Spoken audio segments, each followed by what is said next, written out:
तो दोस्तों हम आज बात करने वाले हैं 2023 की सबसे टॉप फ्लॉप हॉरर मूवीज के बारे में, जो कि हॉरर के नाम पे कॉमेडी बनाई गई है और इस कॉमेडी को देखकर हमें हंसी नहीं गुस्सा आने लगेगा। और दोस्तों जिस किसी ने भी ये गलती से मूवी देखी होगी उसका टाइम और पैसा दोनों ही बर्बाद हुआ होगा। और दोस्तों मैं आपको पहले ही बता रहा हूँ कि मूवीज को गलती से भी मत देखना, क्योंकि आपका ये टाइम वेस्ट ही करने वाली है। दोस्तों नंबर 5 पर आती है चंद्रमुखी 2, यानी कि चंद्रमुखी फर्स्ट, जो कि एक साउथ की मूवी है और इसमें हमारे मेन लीड में थे रजनीकांत। और दोस्तों ये बड़ी मास्टरपीस मूवी थी और इसकी कहानी भी काफी जबरदस्त थी। फिर इससे 2 बनाया गया और दोस्तों इसे 2023 में रिलीज किया गया है, जहां पर इनमें मेन लीड में थे राघव लॉरेंस और बॉलीवुड की हीरोइन कंगना रनावट। यानी कि कहानी सेम थी, स्टार कास्ट बदल दी गई। और दोस्तों ये कहानी बिल्कुल एकदम मुझे फ्लॉप से लगी। यानी कि इनमें जो कहानी दिखाई जाती है वो एक महल की होती है और महल के अंदर एक जो रूम है उसके अंदर एक आत्मा होती है और उस गलती से उस रूम को कोई खोल देता है और वह आत्मा पूरे महल में घूमने लगती है। दोस्तों ये कहानी हम भूल भुलैया 1,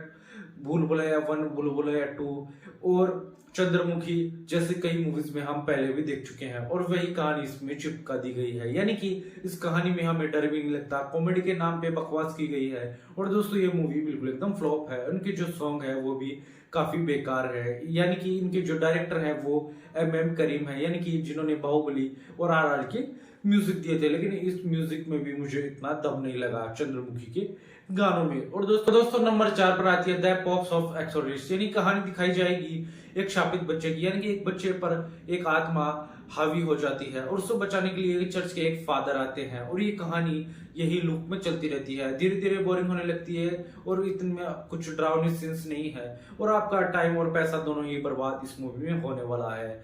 नंबर 3 पर आती है द एक्सोर्सिस्ट बिलीवर, यानी कि कहानी दिखाई जाएगी 2 बच्चियों की जो कि शादी पढ़ने जाती है और दोस्तों वह अचानक गायब हो जाती है। एक दिन वह जंगल में मिलती है और जंगल में वह खराब हालत में मिलती है। तब उन्हें हॉस्पिटल लाया जाता है और उन्हें ठीक करा जाता है, लेकिन उनके बिहेवियर में चेंज आ जाता है, यानी कि वह अलग अलग एक्टिविटी करने लगती है। और दोस्तों इसमें इतनी बोरिंग चीजें दिखाई गई है कि आपको नींद आने लगेगी।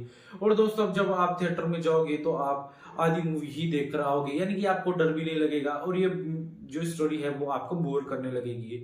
नंबर 2 पर आती है द नन 2, यानी कि कहानी दिखाई जाएगी एक चर्च की, जहां पर एक नन है उससे आत्माएं दिखने लगती है।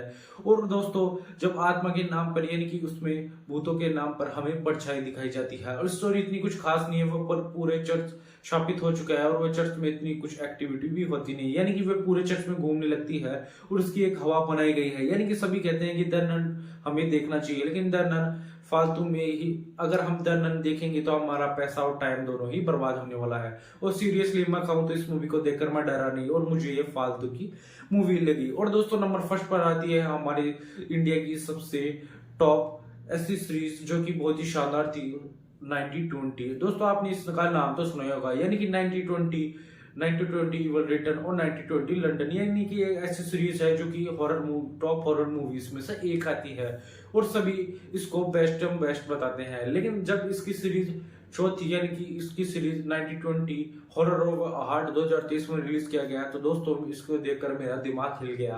यानी कि मैंने सोचा कि इस सीरीज को बिगाड़ने की जरूरत क्या थी, यानी कि इस मूवी को बनाने की कोई जरूरत ही नहीं थी। जहां पर इस मूवी में जब मैंने थिएटर में देखा तो 20 लोग थे और दोस्तों 20 लोग में से भी कई जाने लगे थे। यानी कि कहानी होती क्या है, एक डेस्परेट बाप है, वो अपनी लाइफ में कुछ कर नहीं पाता और उसकी वाइफ है उसे छोड़ के चली जाती है, लेकिन वह अपनी बच्ची को कहता है कि उसकी बाप की हालत खराब उसकी माँ ने की है और तब वह मर जाता है और वह आत्मा बनकर सभी को परेशान करने लगता है। जहाँ पे भाई जो VFX दिखाए गए हैं वो इतने पुअर है और एक भी चीज इस मूवी में रियलिस्टिक नहीं है, यानी कि इनमें जो चीजें दिखाई गई हैं वो सारी फेक है। और हम अगर इस मूवी को देखें तो 5 साल का बच्चा भी इससे अपने कंप्यूटर में इस मूवी को एडिट कर सकता है, यानी कि फालतू एडिटिंग है, फालतू डायरेक्शन है और फालतू इस मूवी की स्टोरी रखी गई है। तो दोस्तों नंबर 1 पर आती है ये हमारी, और ये मूवी हमारी बॉलीवुड की मूवी है। और दोस्तों इस मूवी को जब मैंने देखने गया तो मेरा टाइम और पैसा दोनों का दोनों बर्बाद हो गया। क्या दोस्तों आप भी इन मूवीज को देखना पसंद करोगे? क्या इस मूवीज से, ऐसी मूवीज से आप नफरत करते हो? तो कमेंट में लिख के बताना। ऐसी ही वीडियो अच्छी लगी चैनल को सब्सक्राइब कीजिए और वीडियो को लाइक कीजिए।